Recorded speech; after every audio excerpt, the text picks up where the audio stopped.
Hey Chili Peeps. Today we got a new type of video for you. It's gonna be a book review of In Search of Pipe Dreams by Rick Newcombe. He's kind of a prominent figure and author in the pipe smoking community. And this book was originally published in 2003, and the audiobook, which I read and has some bonus content to it, was released in 2013. And a lot of what he said and predicted kind of came true. Well, we'll start with some of the political stuff, anti-tobacco stuff. One thing he kind of predicted is there's going to be less and less places to smoke, even in Vegas hotel rooms. It's starting to go away, which is like one of the last havens for smoking rooms in like a decent area. Another is the flavored smoking ban that a lot of places like California have implemented. Another thing that was very surprising that he kind of predicted that came true was the amount of smokeless tobacco options gaining popularity. Like Zyn. Lots of people are quitting cigarettes and switching to Zyn or other nicotine pouches, and it's almost a huge phenomenon now. He kind of mentioned something that I think most people kind of understand, that, pipe smoking in moderation. 2 a day probably is not going to kill you. It's mostly the people doing 16 bowls a day, 10 bowls a day, something like that. Just make sure you do it in moderation, drink water, get your health checkup, that type of thing.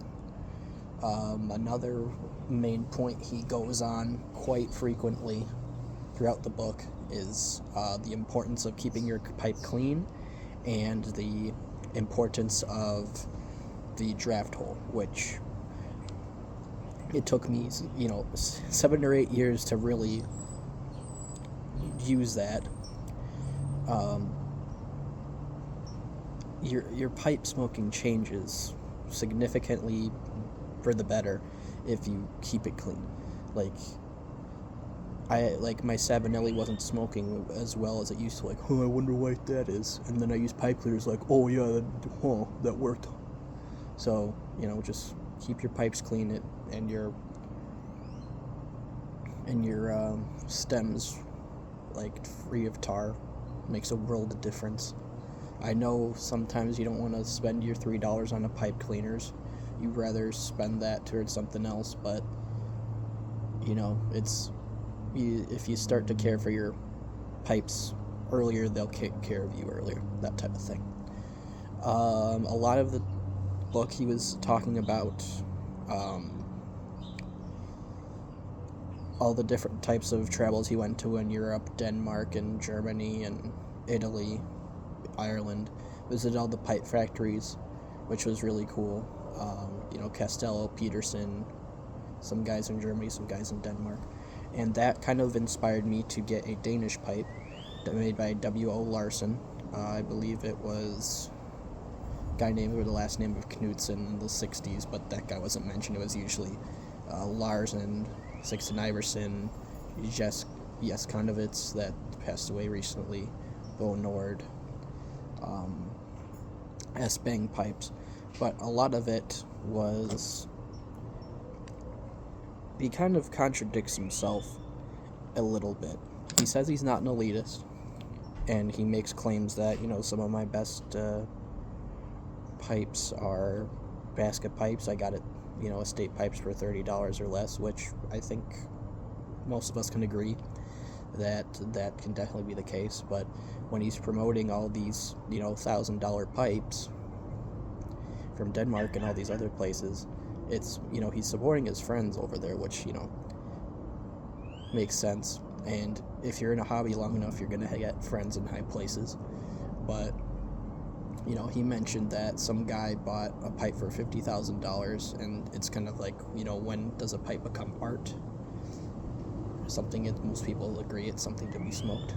But I think this book is mostly for people maybe 35 and older who have kind of gained a foothold in life a little bit more, that could afford a little more expendable income for their pipe smoking hobby.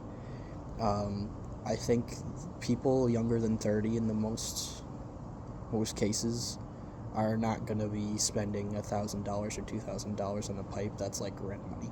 So, he also claims that he's like, oh yeah, people that don't like me smoking these pipes are just jealous of the wealthy. And it's just like, it's a little bit tone deaf. Pipe or rent money. It's good that he can afford that. He seems like, I think he started a newspaper sometime. He's 75. He's retired probably now. He's had a successful business. He's lived the American dream, which is awesome. But people my age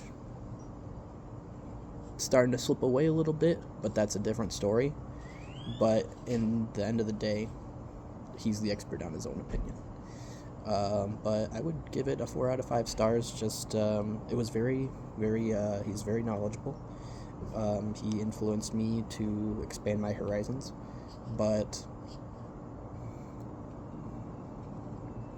it's kind of a dumb argument because it's just like, oh, look at me, I have fancy friends, but at the end of the day, they're just people. But